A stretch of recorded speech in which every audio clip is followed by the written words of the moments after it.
All right, ladies and gentlemen, welcome back to the channel. Now, look, y'all knew it was coming, right? Y'all knew it was coming. Jimmy Kimmel's Oscar 2023 opening monologue. Now, look, if you are watching this video in a smaller frame, that means it got blocked, all right? A lot of people come over and they say, hey, man, the video's too small. Hey, I'm doing what I do to keep the video up, all right? They get blocked, you shrink it. Sometimes it works, sometimes it doesn't. But we gonna check this out, man. I hope this is funny and not corny, all right? I hope this is funny. But I already know it's gonna be some Will Smith jokes in here. You know it's coming. So we're going to see. We're going to see what he got. Again, appreciate all the love and support with you guys coming over. And shout out to all the good humans. Link is always in the description for those who are asking. So we ain't going to waste no more time. Let's jump right into it. Ladies and gentlemen, your host for this evening, Jimmy Kimmel.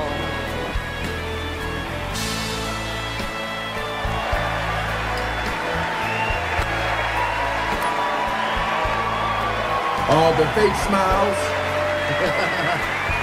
Thank you. Where the hell is he coming from?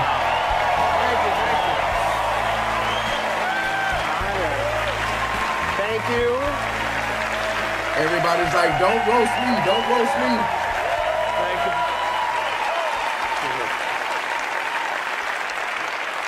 you. Give me a second to adjust my danger zone here. My banshees are caught in my inner Sheeran right now. All right, I'm good. Welcome, and congratulations. Welcome to the 95th Oscars. 95th. We made it. You made it. Congratulations. I know that being here tonight is a dream come true for most of the people in this room. Thank you for inviting me to be a part of it, especially this year when the world finally got out of the house to see the films you worked so hard to make the way you intended them to be seen, in a theater. Facts. Facts. And I also want to say that I am happy to see that Nicole Kidman has finally been released from that abandoned AMC where she has been held captive for almost 2 full years now. It's good to have you back, Nicole. And thank you for encouraging people who were already at the movie theater to go to the movie theater. I didn't see that. You look great. Everybody looks so great. When I look around this room, I can't help but wonder, is Ozempic right for me? We have so many first-time nominees here. In the acting categories alone, there are 16 first-time nominees, including Jamie Lee Curtis, First time? Ana de Armas. She's never been nominated. Michelle Yeoh, Brendan Fraser, Ke Huy Quan.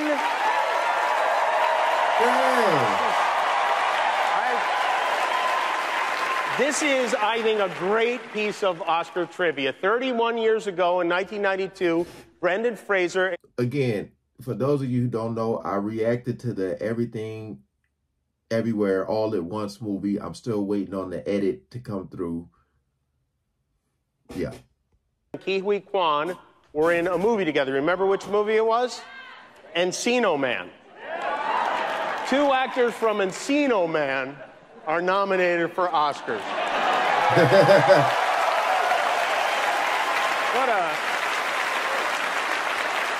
Who is that with the wedding dress? What an incredible night this must be for the 2 of you, and what a very difficult night for Pauly Shore.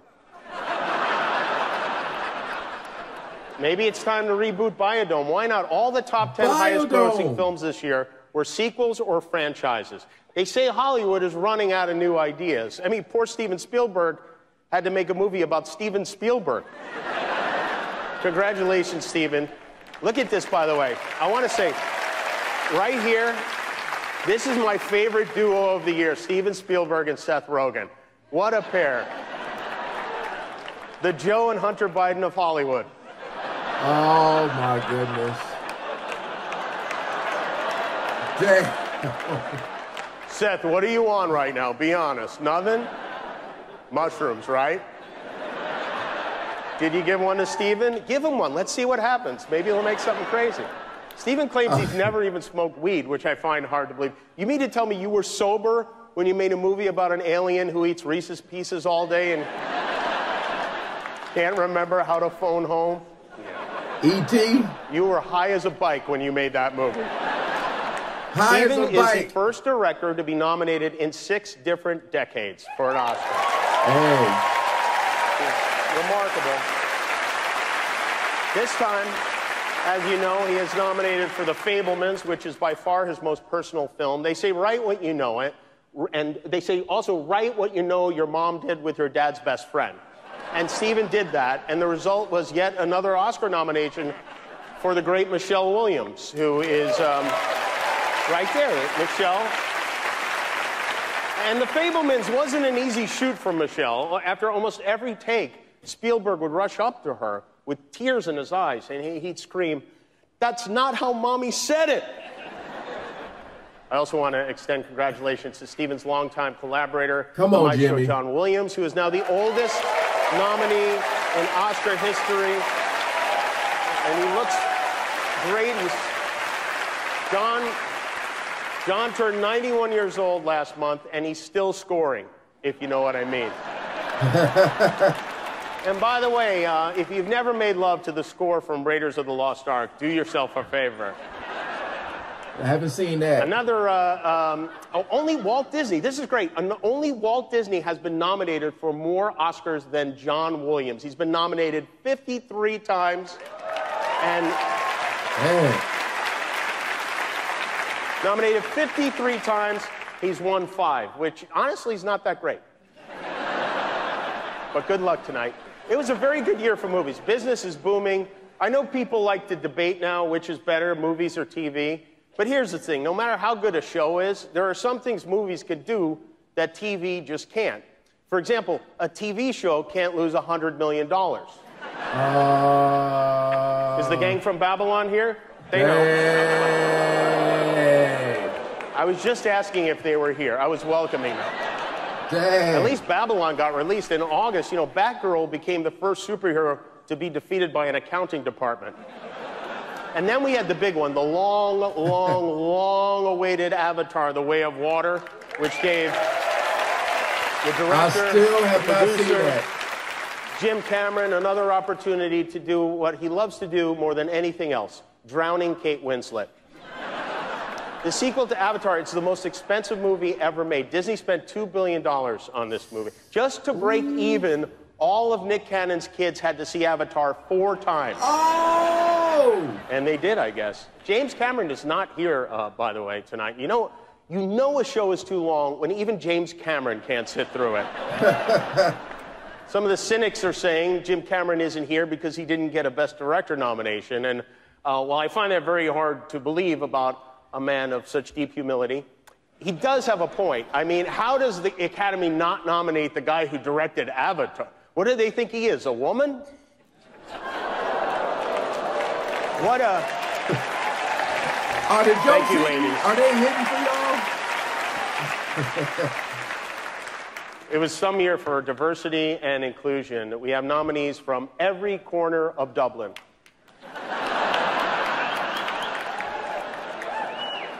5 Irish actors are nominated tonight, which means the odds of another fight on stage just went way up. Oh, here we go. Come on. And while we're on the subject of diversity, I want to say, especially those of you watching at home, there are a number of excellent films and performances that were not nominated tonight, including Till and The Woman King, which are both based on true stories with great performances from Danielle Deadwyler and Viola Davis that are very worthy of your time if you haven't seen them, as is a small independent film called Top Gun Maverick, the movie that saved the movies. Everyone loved Top Gun. Everybody. I still haven't seen that. Tom Cruise with his shirt off in that beach football scene.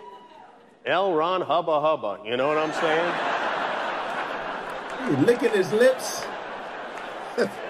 You know, Tom and James Cameron didn't show up tonight. The 2 guys who insisted we go to the theater didn't come to the theater. So if you're hoping to get a look at Tom Cruise, he's not here. Or maybe he is here. Maybe that's Tom Cruise right there wearing a Judd Hirsch Mission Impossible mask. There's only one way to find out for sure. Judd, we're going to need you to drive a motorcycle off the roof of the theater. You know who else is here? The right excellent Rihanna is with us tonight. Rihanna got her first Oscar nomination for the song Lift Me Up from Black Panther Wakanda Forever. Last month she performed at the Super Bowl, and tonight Rihanna will be performing at our halftime in just about 4.5 hours from now. Rihanna has a 9-month-old backstage, and he's very cute. He pooped during rehearsal. You know the last person who pooped backstage at the Oscars was? That accountant who mixed up the envelopes. Rihanna is here. Lady Gaga is here. Lady Gaga. Wonderful. My God, even Elvis is in the building tonight. There he is. Austin Butler. Austin. He did a good job. As you know, as a first-time nominee, he was so convincing as Elvis, still is. This is a good Hollywood story. Before they started shooting Elvis, Tom Hanks gave Austin a vintage typewriter as a gift, and in it, Tom wrote, he left a note written from Colonel Tom Parker to Elvis. So then Austin used the typewriter to write Tom back as Elvis Presley, and they got to know each other by sending letters back and forth as Elvis and Tom, which just goes to show you how incredibly silly this all is. I'm like, what? You have silly jobs, but Austin, you are so talented. I know Elvis would have loved your performance, and in fact, according to my QAnon Reddit page, he did. They saying he's not dead? We know this is a special night for you. We want you to have fun. We want you to feel safe. And most importantly, we want me to feel safe. So we have strict policies in place. If anyone in this theater commits an act of violence at any point during the show, you will be awarded the Oscar for Best Actor. Okay. And permitted to give a 19-minute long speech. Wow. No, but seriously, the Academy has a crisis team in place. If anything unpredictable or violent happens during the ceremony, just do what you did last year. Nothing. Sit there and do absolutely nothing. Maybe even give the assailant a hug. Wow. And if any of you get mad at a joke and decide you want to come up here and get jiggy with it, hey! It's not going to be easy. There are a few of my friends you're going to have to get through first. You're going to have to get through the heavyweight champ, Adonis Creed, before you get to me. You're going to have to do battle with Michelle Yeoh before you get to me. Now she could probably beat the Mandalorian before you get to me. Hey! You are going to have to tangle with Spider-Man. You are going to have to... You are going to have to tangle with Fableman. Fableman. And then you're going to have to go through my right-hand man, Guillermo, if you want to get up to this stage. Oh, wait a minute, Guillermo. Hold on, I should say the other Guillermo, not Del Toro. Yes, that one. Okay, I know he's cute, but make no mistake, you even so much as wave at me, that sweet little man will beat the Lydia Tarr out of you, okay? There will be no nonsense tonight. We have no time for shenanigans. This is a celebration of everyone here. You told us you wanted all the categories back in, and we listened. They're all back in.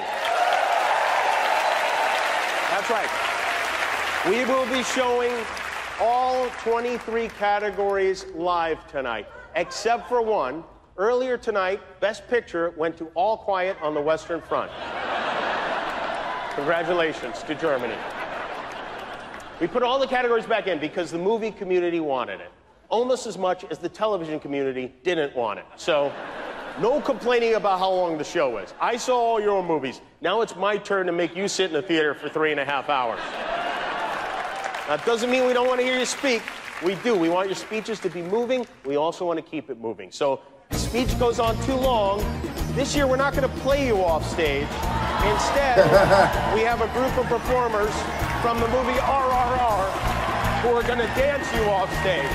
Like Apollo. If you go too long, we're going to Bollywood gong show your ass. So let's get this going. Okay. Well, really didn't think that was funny at all. I mean, there was some moments I honestly thought he would talk a little bit more about Will Smith, a little more. But I watched it. Hey, maybe I watched it so y'all don't have to. I ain't got nothing to say. I know my wife is recording the whole Oscars or whatever. But yeah.